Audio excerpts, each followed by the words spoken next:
I just put my whole hand in there and just let the baby leeches eat my blood. Because for you, it's like a big spider. This is Azam, a young and super bright Malaysian scientist who has the coolest and the most terrifying job, spending most of his days in the murky swamps. You might have seen his videos, which were watched in millions under Anak Umi Suka Hutan. And I'm so excited to talk to him about his unique lifestyle, Malaysian discoveries, the scary parts of his job, and more. Hi everyone, I'm Azam Nasir, but people call me Azam, and most people know me as Anak Umi Suka Hutan. Azam, tell us what the fish ecologists actually do. Yeah, so I think a lot of people ask the same question when they look at my bio. They see my title PhD student in genetics and ecology of freshwater fish. So that's basically what I'm doing for my PhD. I study about an ecosystem called the peat swamp forest. So this peat swamp forest is nothing like the forest that you usually see. Like a jungle. Yeah, it's basically swamp, and the water color is very unique. It's very dark, basically murky. Imagine tea. That's the whole ecosystem. It's tea color. So, and once you step on the water, on the soil, you sink because of the soil. Because it's a swamp. So sometimes you think it's okay, but once you step, whoop, pulls you. Yeah, well, it doesn't pull you more because of your weight. You sink. Yeah, so you have to be prepared when you go into the forest. So you never know what you are getting into. Never know, but that's where the fishes are. Like, I study all the fishes that I found in the area, specifically the North Selangor Peat Swamp Forest. So I don't know if you know Kuala Selangor all the way up to Sabak Bernam. That huge forest the size of Singapore. I study that area and I go into the water looking for fish. Sometimes you see huge fish, sometimes you see small fish. I found the smallest fish in the world there. The smallest fish.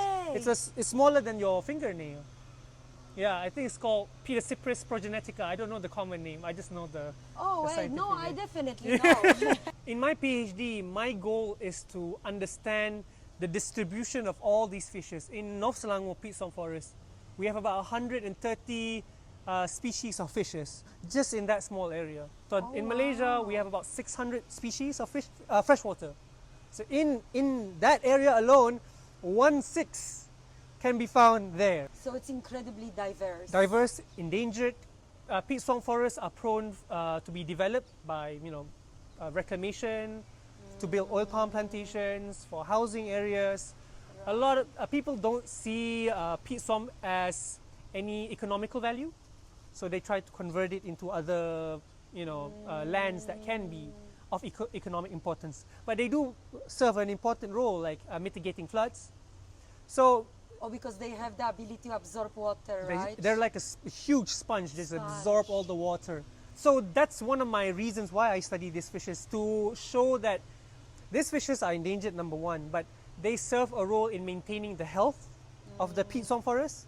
So if you destroy this peat swamp forest, you're gonna, kill the fishes that are uniquely found there. You're gonna introduce flooding. You're gonna introduce a lot of carbon emissions, because peat swamps, they absorb a lot of carbon as well. So those are a lot of the things that people are more concerned about. The aim of my PhD is to survey the area, understand what exists, what species exist, and then pairing it with environmental data. To protect it, you need to understand how they behave in the environment, what are the parameters that they require. So what does your typical day look like? In my PhD, we have 3 main areas that I do my work. Number one is the field. That's where I collect the data. Yep. So I have to look at the map, see what areas are suitable. I have to do my survey there, see if it's actually suitable when I go there, see if the safety and then accessibility. Right. Once I collect the data, which can take years, and then I go to the lab. So that's where I do my DNA extraction, I do my what we call as fish measurements. And then once I've done the lab work, which also takes a lot of the work as well, then it's the computer work. The computer work is when I get the DNA, I need to do some analysis, run my analysis. So have you ever found a species? It doesn't have to be only fish, because I think your passion goes beyond only fish.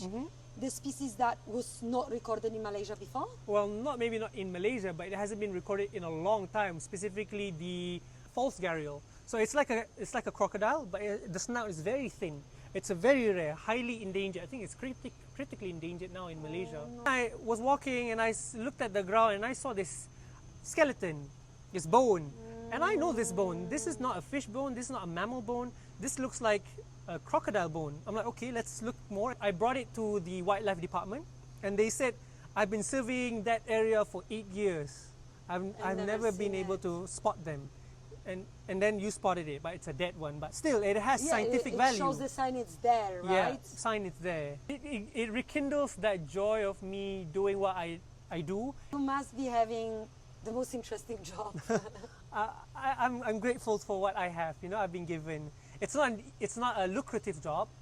You don't get paid a lot, but it's the passion that drives you. I'm grateful that despite it's not, you know, being that lucrative, I still can afford to have a family. I have a wife and I have a kid on the way, so you know I'm excited. Congratulations! Thank you so much. Thank you so much. Your first child? Yes, my first child. Hopefully, inshallah. The new scientist is coming. Yes, hopefully. I hope I can raise my kid. What is the weirdest thing you found in a Malaysian peat swamp?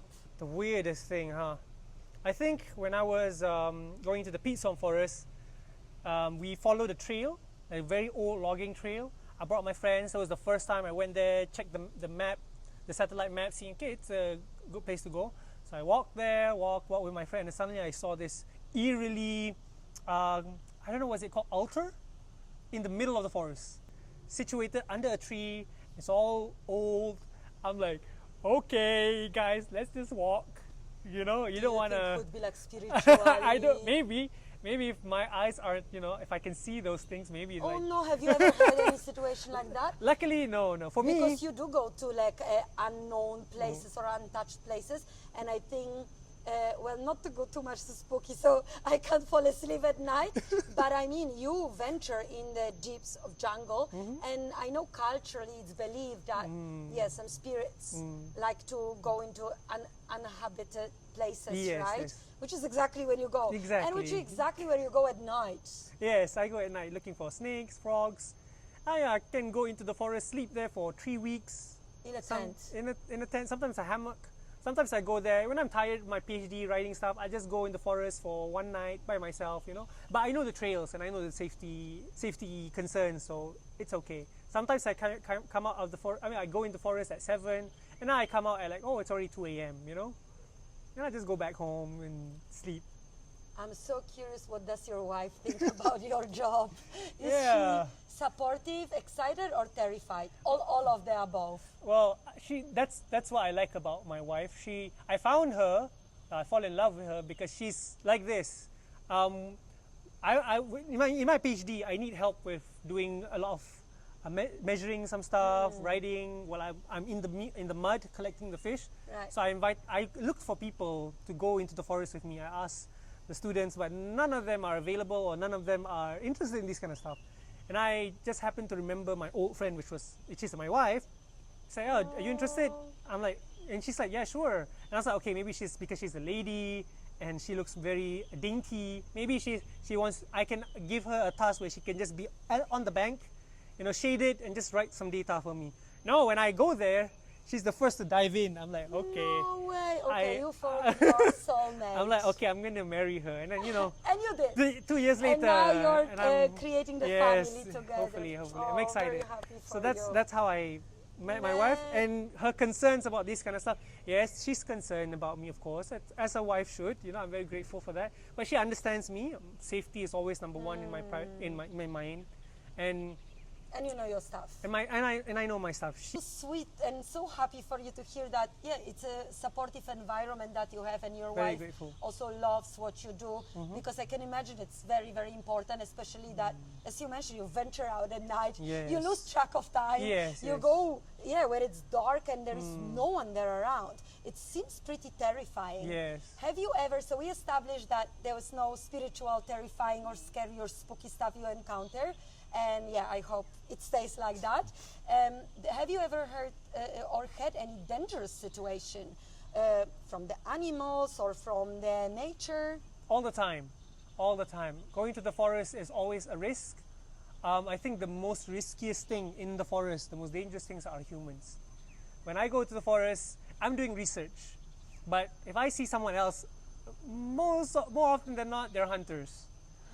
So they're looking for wild meat, they're looking to illegally take something from the forest, and it's scary because they don't know who we are in the forest. You're just moving objects. Yes, maybe to them they think I'm a patrol officer, you know, and I want to hunt them down or something, and they have guns, so that's very dangerous. So I remember when I was in the heart of Borneo in Sarawak, you know, days away from civilization, on a plateau, so like a mountain that's flat, 1 kilometer above sea level, camping there for 3 weeks, and we see some human stuff like camera traps, like leftovers, yeah. And sometimes you hear helicopters moving by. I'm like, okay, there are other people here, and they have the power to rent helicopters. So imagine if, you know, we're on their bad side, what they can do to us if they're not good, you know. If they felt you are the threat, right? Exactly, and they have the power to do whatever they can in the forest.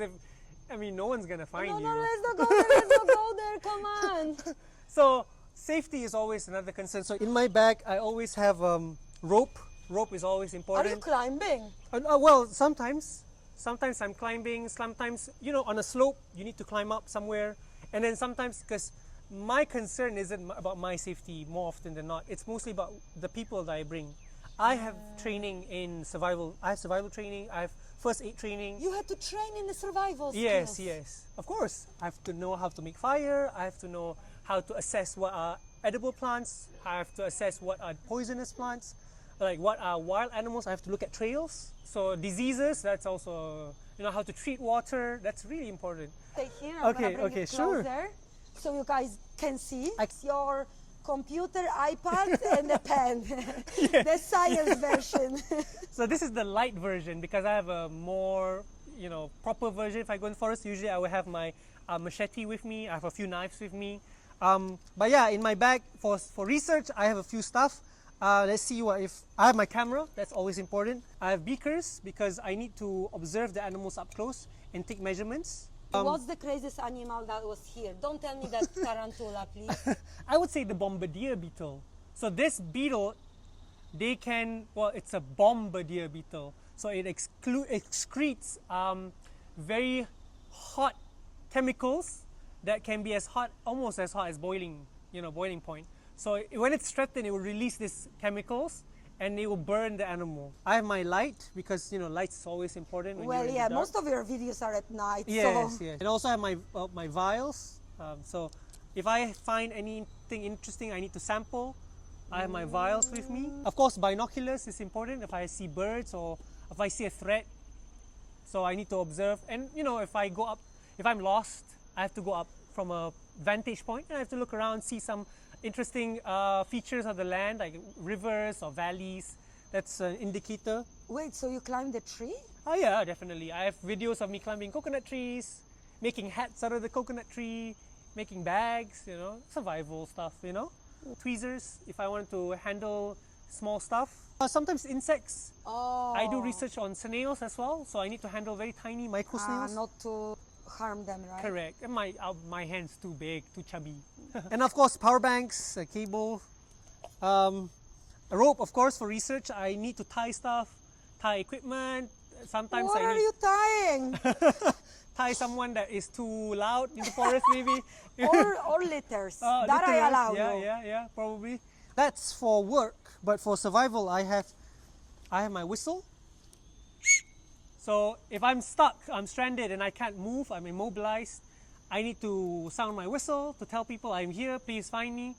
Have you ever had that situation? No, thankfully no. Okay, good. But almost like that, where my car was parked under a tree and it just bombed onto my car. So, you know, I need to call the fire brigade. They came. Luckily, we had cell service. You weren't in the car? No, I was in the car, but I was beside the tree. And my instinct when it was falling, I was like, I was trying to stop the tree. So, I don't know what was With going one on. of your finger. Boop. Yeah, luckily I'm okay. And then I have my knife sharpener, of course. A knife is very important in the forest. It's your extension of your body. So a not functioning knife is basically a not functioning part of your body. So that's like your hand extension. Yes. Emergency The heat. blanket. So at the night- heat isolation or Yes. something. It's very reflective, so I can signal someone from the sky. Of course, that never happened to me, but I'm grateful it never And it happened will to me. not. Yes, yes. Of course, a bottle of water. Of course, a ruler. I need to take measurements. I think that's all I brought for today. Yeah. So, since you said survival skills, Mm-hmm.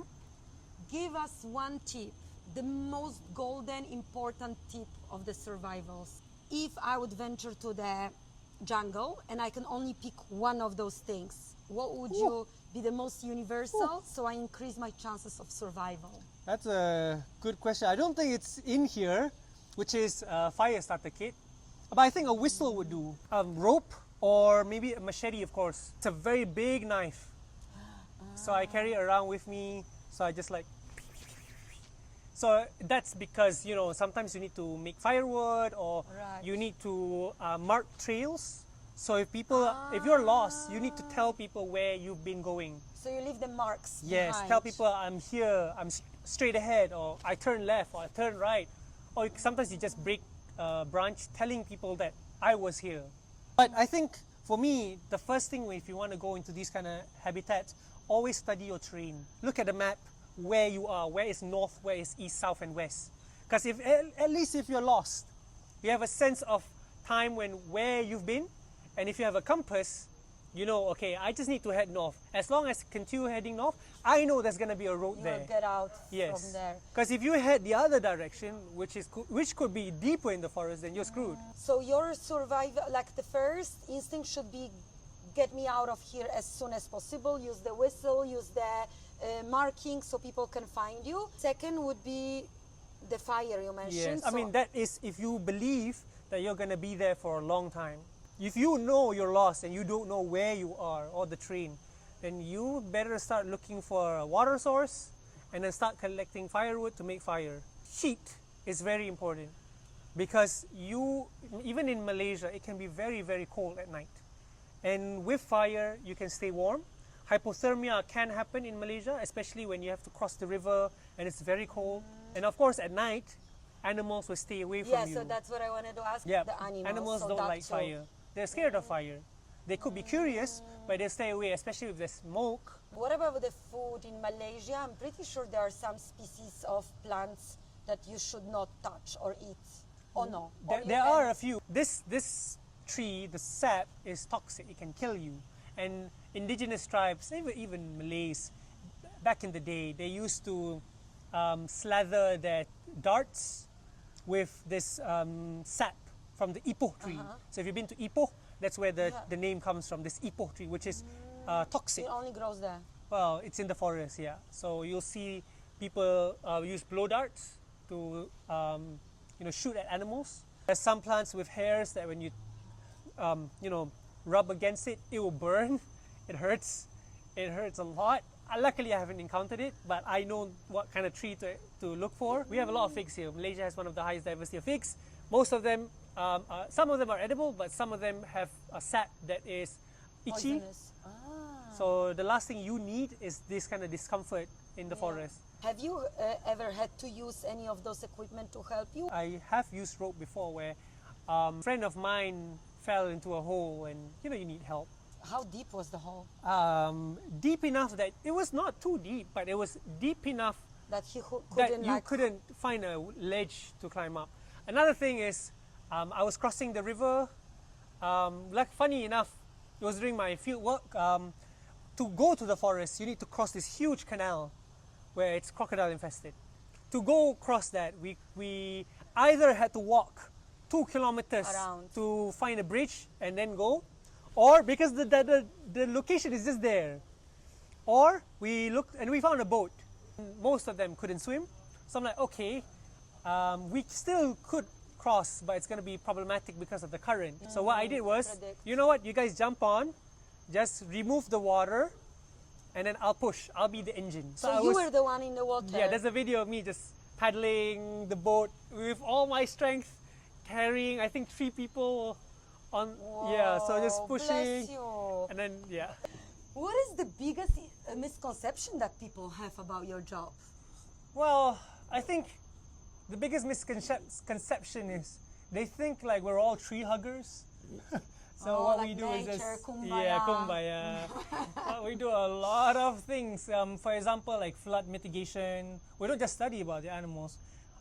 We think in sustainability. There's 3 pillars. 3 pillars of sustainability: the environment, of course, Yeah. the economy, and the society. So we have to not only think about the environment, but how does it play a role in our economy? How does it play a role in our society? Economy-wise, for example, ecotourism, that's the closest thing to nature. But it can also be like flood mitigation, because if floods keep happening, you're ruining the local economy.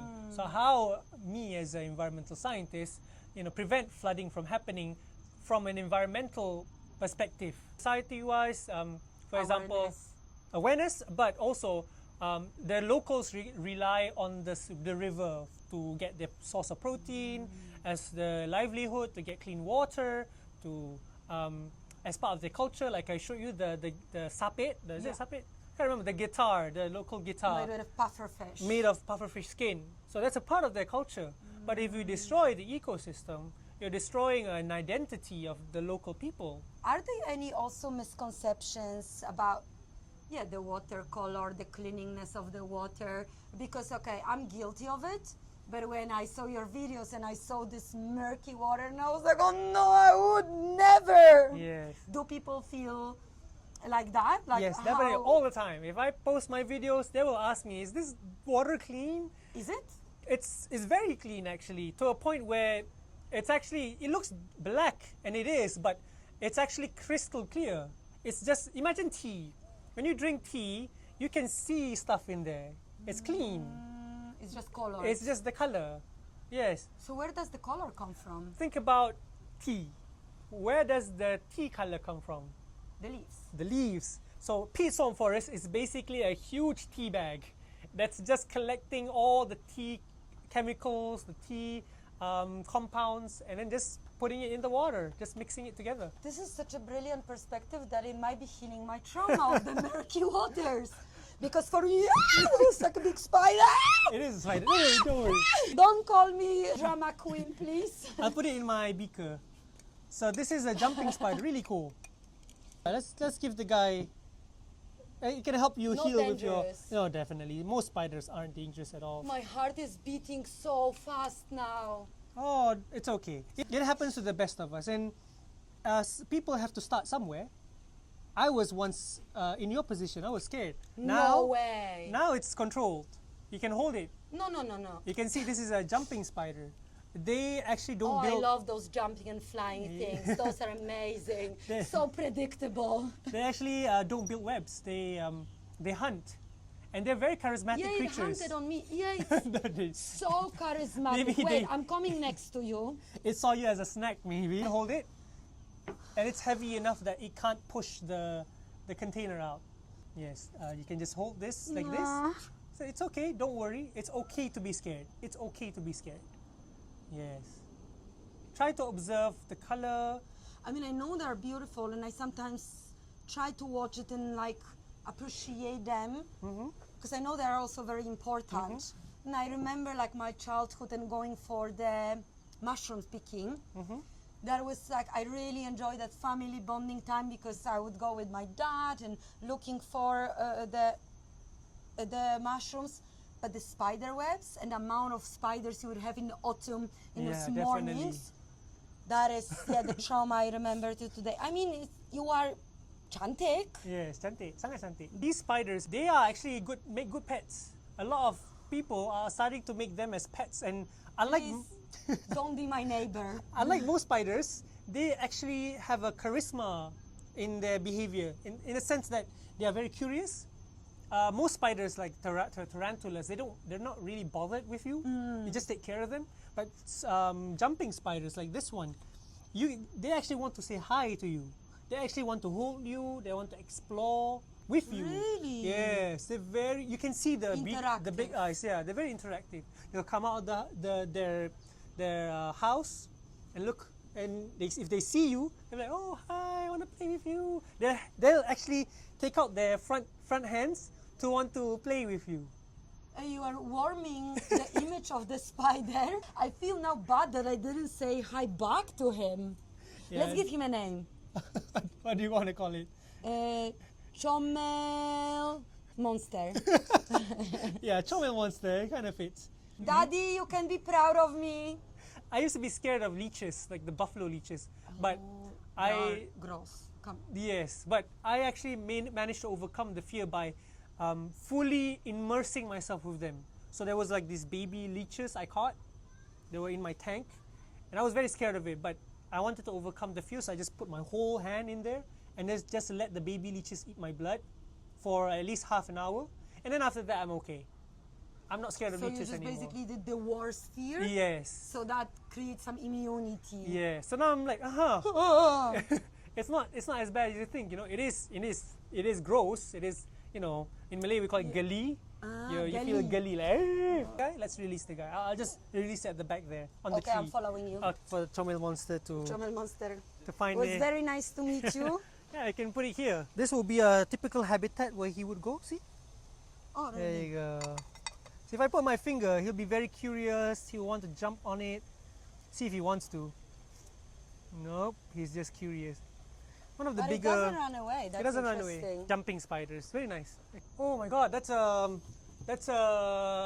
enigmatic starling. Okay, does it superb mean? starling. Okay, so you look at this tree. I'm gonna point it with my camera. It has colors. Yes, beautiful coloration. The colors are superb, definitely. So pretty. Yeah. Where did the passion come from? Actually- How did it start? When about 20 years ago, I was raised by wolves as a kid. Nah, I'm just joking. In the camp from far, far away. You know, like Jungle Book, you know? Of I always wanted to course. be like Mowgli, you know? Raised by bears and being hunted by tigers. Well, but you still got that connection with nature. Yeah. But since the childhood. Yeah, that's something I've been very thankful of. I've always known what I wanted to do. Growing up, people around me didn't know what they wanted to do as a career, right? Yeah. But me, I knew instantly. I just wanted to do, you know, science. I want to be a scientist. I don't care the high-paying job. I just want to explore life, you know. Be like Steve Irwin, you know. He was my favorite growing up because yes, snakes and lizards. Yeah, exactly. I'm grateful of the path that I've been taking has been easy for me. I know a lot of environmental science people who has the same passion, but you know, life isn't fair. You know, sometimes you need more money, and the job just doesn't give you the money. So they have to work a 9-to-5 job in the office, but the passion is still there. Yeah. So from time to time, I still bring them to the forest just to rekindle that love. Actually, a lot of scientists are not from my background. As scientists need these kind of people. Right. I know some doctors, medical doctors, OBGYN, they actually love taking photography of fishes. And you know, these images are important in science because you need to be able to tell the story, and they can, you know, manage to create a really important story by the photos. Very beautiful photos. We all have our ways to contribute, and we Yeah. all should, because we have only one nature, and if we damage it any further, we won't have anything to fix, right? Correct. Anymore. What's the most interesting fact? Can be about the fish or the nature that usually when you tell people, they go like, "Whoa, what?" Like the most shocking fact. Maybe a fact that I know a lot of people find interesting is how easy it is in Malaysia, at least, to find, you know, those parasitic fungus. So there's a fungus called Ophiocordyceps. It's a zombie fungus. It infects ants or insects, and once it's infected, the spores go into the ants, and they control the ant to move away from the colony, climb up a tree, go onto a leaf, and bite specifically on the middle part of the leaf, or the vein, on the underside of the leaf.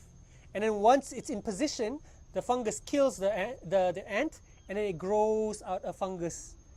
You know, like the fungus, the mushroom that you see? Yes, I know, and I think I could understand every single thing you said, but that basically means that the fungus remotely controls Yes. The ant. Correct.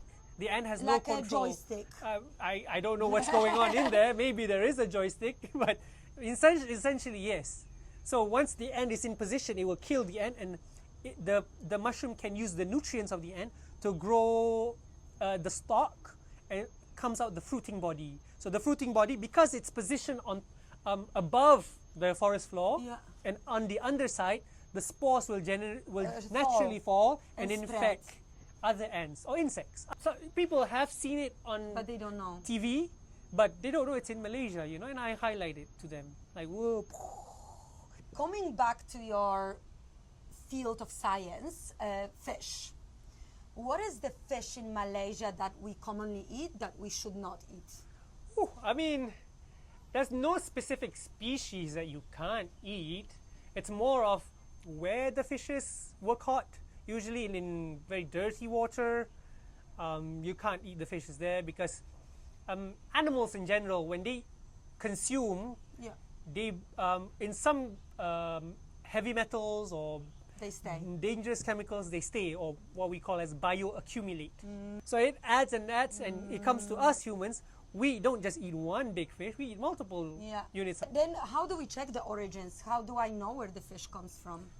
Usually, that's very hard to trace. But if you go to like local markets, it's very easy to trace because local markets, they can only get the fish fresh where it's close by. So if you see the local area, they collect it. There's a river, then you're more than likely know it comes from the river. You are okay. But if it's like market from the city, it can come Have been farmed. kilometers away, 100 kilometers away. So Yeah, you I don't see. really know the origins. But this kind of stuff, it's for me personally, it is a concern. But the more concerning matter is us releasing the chemicals. We should stop first releasing these chemicals and, you know, harming the environment. Yeah, Because it's once the you old stop chain. that, then, you know, any fish you eat will be safe. You eat fish. Of course, I eat a lot of stuff. I eat, you know, the armored catfish, the plecos. It's a hot topic right now. In our rivers, in our water bodies, there's an invasive species called the armored cat. Do you know, like aquariums, you see there's black fish just sucking onto the tank. Ah, yeah. So that's what we call They as plecos. clean They clean the tank. aquarium, It yeah. has a bad rap. People think they eat poop, but they don't. They just eat moss. And they're invasive here. They can go this big in our local water bodies. They are predator? Like They predate on eggs, fish eggs. They predate on fishes sometimes. They eat the mucus on the fish. So they harm the environment. They change the ecosystem. They make holes in the riverbanks, which collapses the riverbank. I've read about it. I didn't know that yeah. that's the fish. So we should eat it. Well, if it's from a good source. Have you tried it? Yes, I've eaten loads of it already. Sedap. Sedap. I mean, I've made a fillet. I don't know what it's called in English, bakar. It's an open fire, you know. Right. Yeah. Oh, paling best. Yes, paling best. And I make singgang. I don't know if you know singgang. Yeah, on the East Coast. Yes, right? correct. The dish, You're yeah. right. So I make singgang from it. It tastes good. And I've seen videos where people make satay out of it. Yeah, so I would I've implore. never had fish satay. Yeah, you can try. I implore people to eat this, but it's not for the faint of heart because the fish doesn't look nice, and processing the fish is very tough. The skin is very, very tough to a point where if I don't wear gloves, my fingers will be shredded. It's so rough. It's super rough. It's like sandpaper times 10. So you eat, you work on fish, you work with fish, then you eat the fish. So have you ever worked on the fish and then it ends up on your plate? Not necessarily, because most of the fish I work with are very tiny. They're not easy to consume. Jadi kenyang Yeah, dengan ikan ikan kecil. kecil. Yeah, susah. And most of them are very rare, so it has more scientific value than palate value, you know. But yes, people do question me like, aren't you like an animal lover? Why are you eating the thing that you love? I'm more of a pragmatic person. I see us being part of the environment, Part of the chain. part of the food web. Yes, the chain. And us not eating the animal doesn't make us any better or any worse. And us eating it doesn't make us any better or worse. We're just part of the environment. And I feel like when when you eat the animal, when you process it, you have a sense of gratitude towards the environment for providing you with nourishment, and you have a sense of respect for these animals. When I have to slaughter a cow, for example. So people think it's cruel, and I believe that are ways where people can make it cruel, but if you do it in the proper way, you have a sense of respect for these animals. It's the same respect as the indigenous people who rely on this, the Inuits who eat on seals, who eat on whales, because these animals provide for you and you also provide for them. As you are an ecologist and environmentalist, what's your message to Malaysians and to tourists and to expats coming to Malaysia to protect this beautiful nature? That's a really good question. I think it's a very important question. I think the most important thing when you go to Malaysia, I mean, try not to look for the malls, try not to look for the, you know, the tourist attractions that people usually go to, like the roller coaster. You can, but I feel like you can find those anywhere else if you go on tourist sites. Malaysia has a unique thing to offer, which is its ecology, which is its ecosystem. We have a fire snail it's a very vibrant red snail that lives high up on the mountains, and you can find them nowhere else in the world. You have the fishes that I told you that can only be found in that peat swamp ecosystem. Ecotourism, I feel like, is a very underappreciated industry in Malaysia, which can be used to generate a lot of income for the locals. Absolutely. At the same time, you're preserving the environment, so it's a win-win situation. Like, we have one of the most beautiful corals in Sabah. We have the what do you call that? Well, in Malay we call it monyet Belanda, the proboscis monkey. The long nose, the orangutans, which are only found in Borneo, that particular species. These kind of animals, I feel like, have value when they're alive, not when they're gone, when it's replaced by, you know, roller coasters or theme parks. They're all good. I'm not saying they're bad, but you're missing out on a very important aspect of nature. Malaysia, people like to say, you know, it's the oldest forest in the world, but it's not. You know, I can say it through paleobotanical findings. I can say it in terms of geological findings. Then we're not. We're about, at most 40 million years old. At youngest, 10 million years old, which is very young. We have one of the highest, but even at its young age, we have one of the highest numbers of gliding animals in the world. We have flying snakes. Well, when I say flying, I mean gliding, okay? We have... they can go from tree to tree. They can slither in the air from one tree to another. Have you seen that in your eyes? I have. It's called the paradise tree snake, Cryosopelia paradisia. Yeah, that's the scientific name. Beautiful snake. Whew! And they can find them here. Most likely you can find them here. It's just a matter of being lucky or not. Beautiful creatures. Flying frogs, flying lizards, flying geckos. So many. I'm jealous of your job. It's amazing. Minus the spiders. Minus the spiders. Very quick one, if that can be explained, quick one, because it's always very astonishing for me, that conversation about how old is that forest. How do you count it? Because I know from the childhood that you cut the tree and you count the rings. Yes. I'm not going to count 10 million rings. Yeah, definitely not. So what is the next step to know how old is the forest? I made a video about this because it's one of the most common misconceptions being spread by a lot of the forest rangers, by tourist guides, because it has been told that we have one of the oldest forests, 150 million years old. I've heard 300 million years old, but when I look into it, there's no evidence.